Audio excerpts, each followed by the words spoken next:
The New Orleans Saints select Jordan Tyson, wide receiver, Arizona State. Let's go!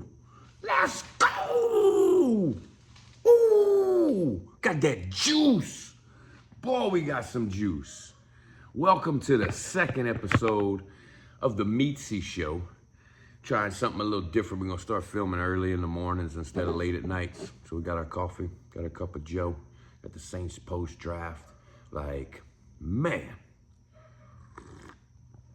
Whew. What a weekend. What a draft. What a draft. Saints they went a little unconditional, unorthodox. Wasn't expecting what we expected and what we got. And I don't think a lot of people thought we were going to get what we got. 3 wide receivers, tight end, guard in the 4th round. You got a defensive lineman in the 2nd round, late round cornerback, traded for Tyree Wilson in the 5th round with the Raiders, who, after what happened with Chase Young, it's like, hey, let's take a flyer. Let's take a flyer on all these guys. Why not? Got Trey Lance's little brother, Bryce Lance.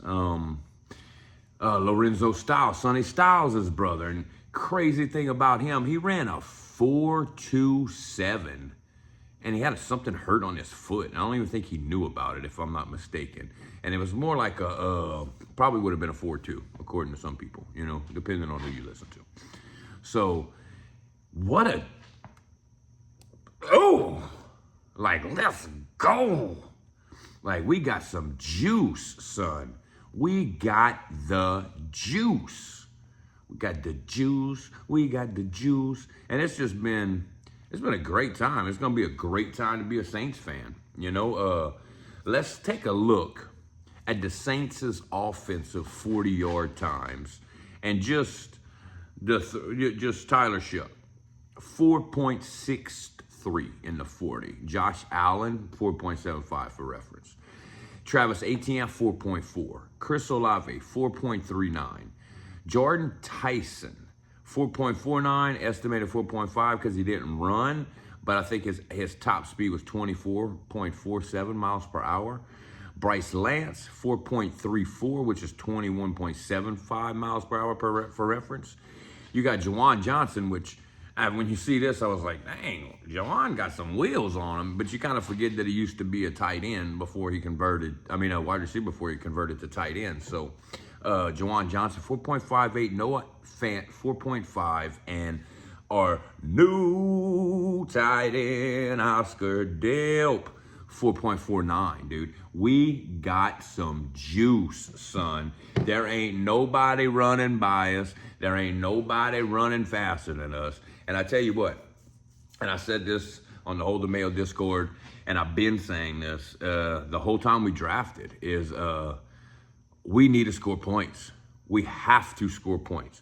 We have to be able to score more than 15 points a game. If we can't score more than 15 points a game, and we'll pull it up real fast right here to see how many points the Saints averaged last season. I can't remember exactly off the top of my head. But we can't, Drew said it to us last year. He was like, if they want to win, they got to score at least 24 points a game. We broke that maybe twice, last year. One of them was against the Giants, which our defense had a lot to do with. But regardless, you got to score points in the NFL. And the only way you're going to score points is if you got some juice. And we got some juice. All these picks, a lot of people wanted Downs. I get it. Downs is probably going to be a phenomenal player. Come to find out, there's something wrong with his knee where he's injured now. And it seems like all of these top prospects, except for Fernando Mendoza, had question marks, a lot of question marks. Like even Bailey and Reese fell, Love too. Love might have been the only one that didn't have a bunch of question marks like everybody else. But there was injury histories. There's, he can only do this one thing. He's a pass rusher. He's not a drop back. He's this. So it's a very interesting draft. I don't think it went I don't know if there was one mock draft that probably hit on anything that anyone was saying correctly. because it went kind of crazy, you know. I mean, Reese falling to 5. He was one of the best players in the draft, you know. So anyway, like, this is where it gets fun, you know. This is where it gets to the point where it's like, okay, we got some juice. Now let's see what Kellen Moore can do with it, you know, because if you watch him last year with the talent that we had, and we ain't had much, you know, we was just throwing the ball out there, you know. It's like, hey, whoever shows up to practice, like, get ready, you gonna play, you know. So, but I mean, when you look at this, out of the 7 draft picks that we picked, 5 were on offense. You know, wait, 1, 2, 3, 4, 5. And we had 8. We had 8 draft picks. Because that way you can say 9, because Tyree was really a defensive player. So, you know, you got 5 and 3, and then you could probably put that 5 and 4. But it was a clear indication of what the Saints wanted to do this year. And what the Saints wanted to do was get faster. Kellen Moore looked at this picture right here of Tyler Shuck in this offseason. Let's pull this picture up. Put this picture up there. And he was like, fuck this. Mickey Loomis looked at it. Everybody looked at it and was like, dude, what is we doing? Like, he's out there, and we got the picture up. He's out there with Malika Matavia, whoever the fuck that is. We got Juwan Johnson. You got Zaire Mitchell-Patton, Jalen Polk, Bub Means, and Kevin Oster Jr. The only 2 that are probably going to be anywhere on this roster is Juwan Johnson and Jalen Polk. And Jalen Polk, he must be doing something behind the scenes, because we haven't really seen him out and about in the roster yet. And I'm not a media coverage person. I'm not at practice. I'm not any of these things. So he could be doing great. I mean, him and Shuck do seem like they have a kind of close relationship, you know, with they're going fishing off season. It might just be, hey, it's a buddy, you know. But when you look at those 6 players, 4 of them won't be there. And that's where it's like, okay, we needed to redo this. We needed to redo this room. Like, we had to redo this room. Like, so we'll pull it up real quick of what this room now looks like. I mean, we're sitting here with 12 wide receivers. You got Olave, you got Tyson, you got Vele, you got Tipton, Means, Lance, Brown, Kevin Austin, Trey Palmer, Jalen Polk, Ronnie Bell, and Damon Alford. But it's even crazier, which it makes a lot of sense, because the Rams did it a lot last year with 13 personnel. The Seahawks did it with 13 personnel. And it kind of takes me back to the Gronk and Hernandez days, where New England came out in this 12 personnel and just was taking people over. You know, like 2 tight ends, 2 catching tight ends who could also block. And New England and Josh McDaniel just had that by storm, you know, and they just continued, Super Bowl, whatever.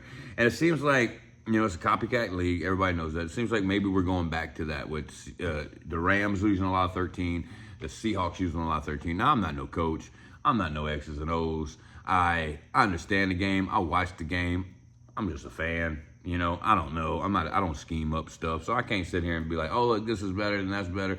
But it does seem to be a copycat league, to where now, if you look at this same picture, our tight ends, we have 7 tight ends now. You know, and these all aren't going to be there. I mean, you got these 3 who most likely will, this will be a 13 personnel: Juwan Johnson, Noah Fett, Oscar Delp. But you still got Zaire Mitchell-Patton. You still got Malachi, and you still got Trayton Welsh and Cody Hardy, which I don't know who he is. He must be a practice squad guy. But even Welsh last year, he didn't. I mean, last year was so bad as far as talent-wise on this team that Moore was having Ronnie Bell catching passes, Charlie Bell catching passes. We starting rookie tight ends. I forget what tight end made a catch, and everybody kind of made fun of, like, who the fuck is this guy? You know, we were throwing to anybody and everybody who could stay healthy.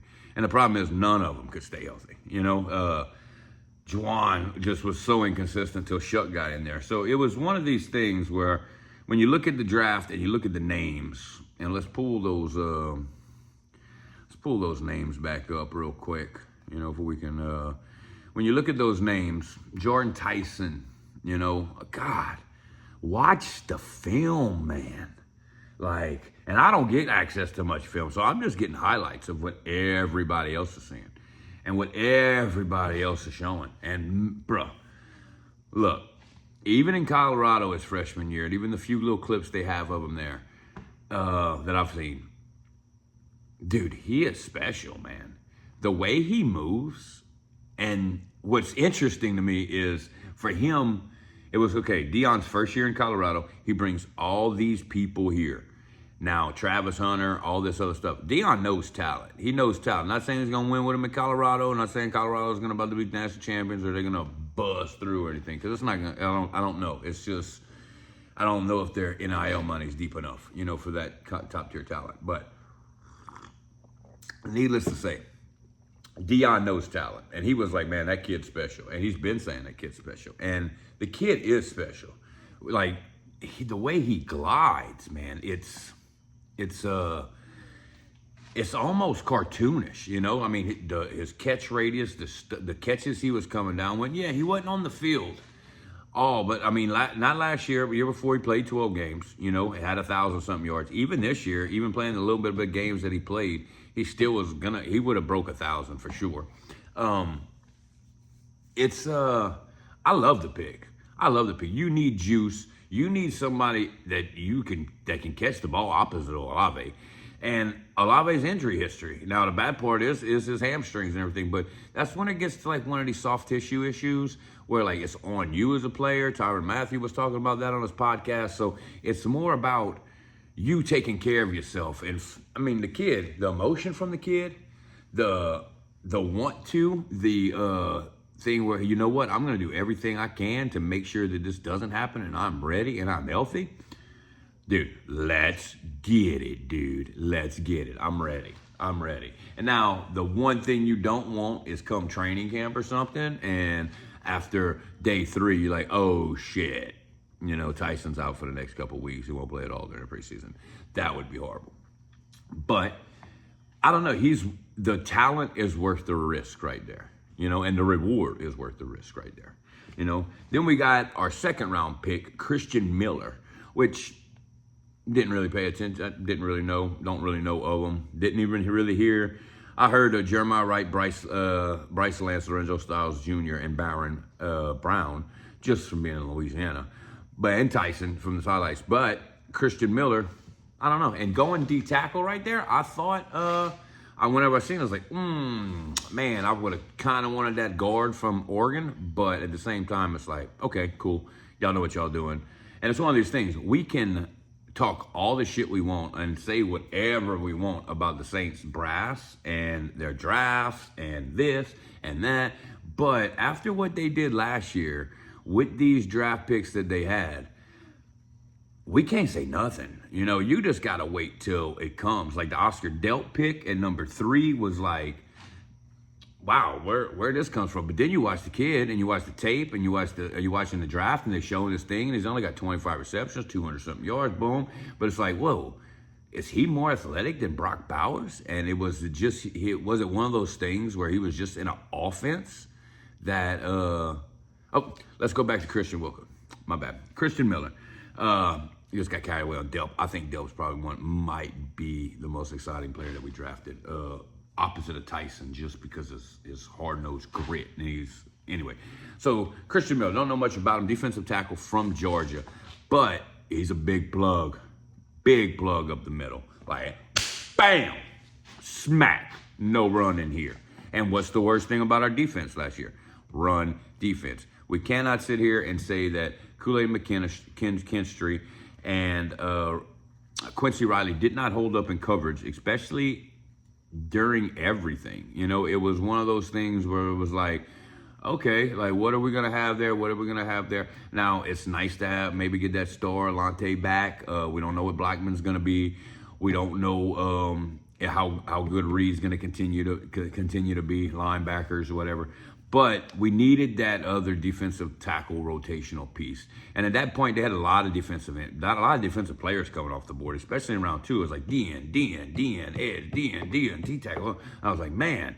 And it was almost like, will we grab a defensive end? But we went and we got a run stuffer. Now, what that does tell me probably is that Cam Jordan is going to come back.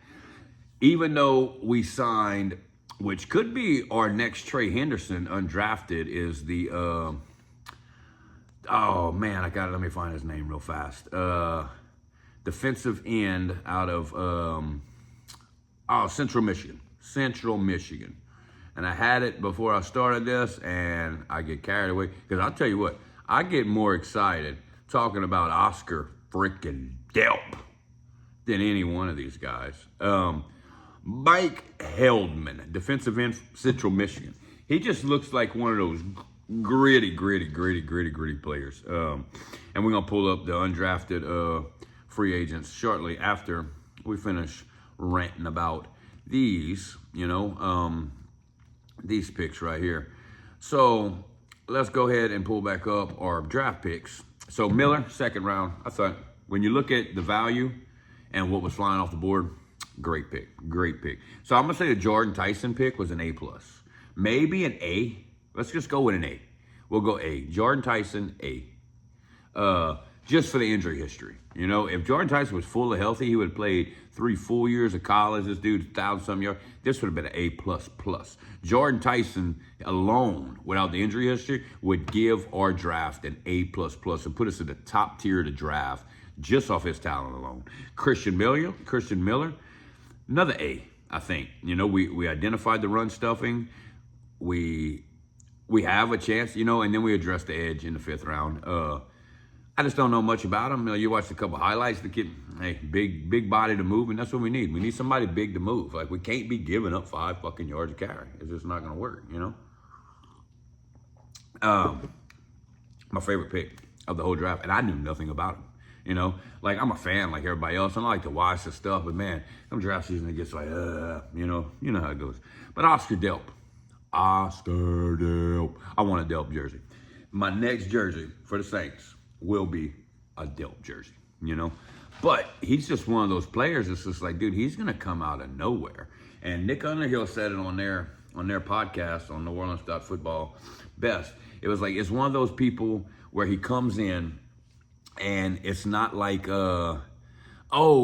Jack Stoll, so, they're going to be running the ball.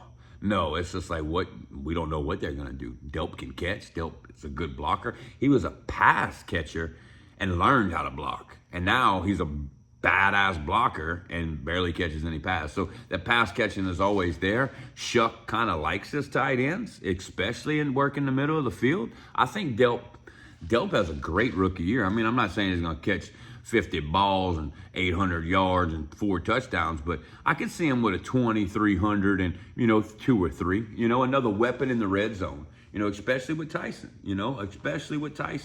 And because we need those. Like, we was 44% scoring percentage in the red zone.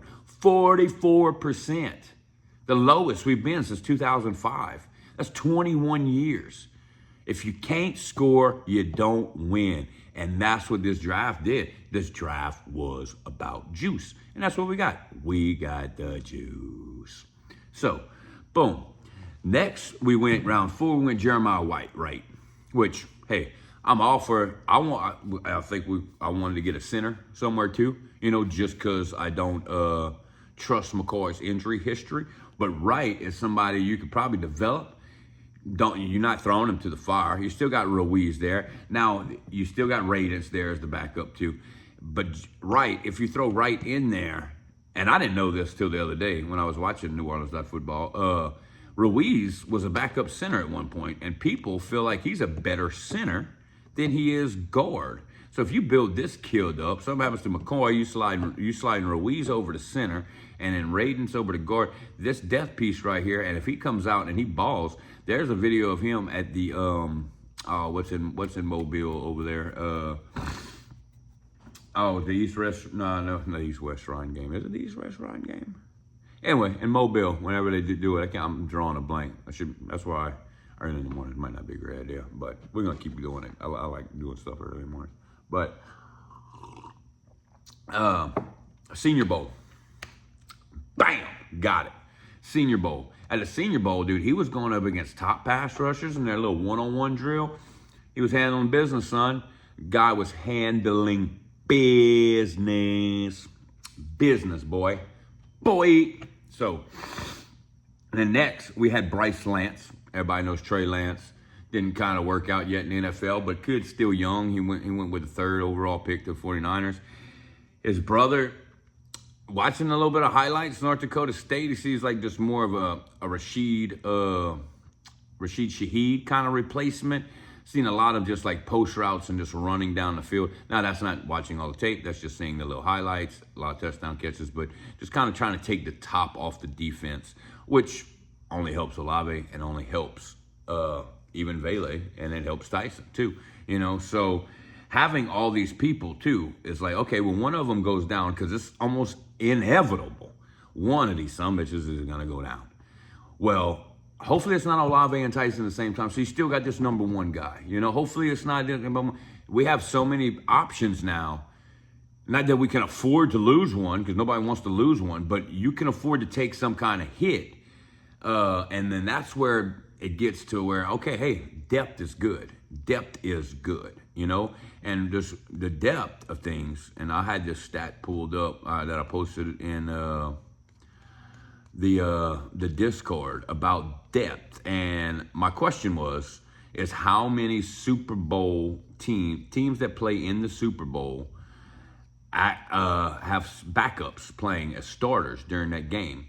And you can roughly expect 2 to 6 starters to be backups who are not opening day starters with the exact number bearing by roster and position group. And it was like, well, of course, you know, like, and that makes all the sense. Depth wins championships. We keep talking about defense wins championships, which it does. You got to stop somebody, but you got to score points too. But what wins championships and takes you there better and almost guaranteed more than anything? Depth. You need depth. And if this draft was anything other than that, it was a way to add more depth. And if anything, we're still 1 year away. We always were going to be 1 year away this year. It wasn't going to be nothing great. Nobody was expecting 11, 12 win season, win the South, win everything. This was building blocks. Last year, we went from looking like a 5-win team to being a 5-win team. You know, this year, we're looking like an 8-win team to probably be an 8-win team.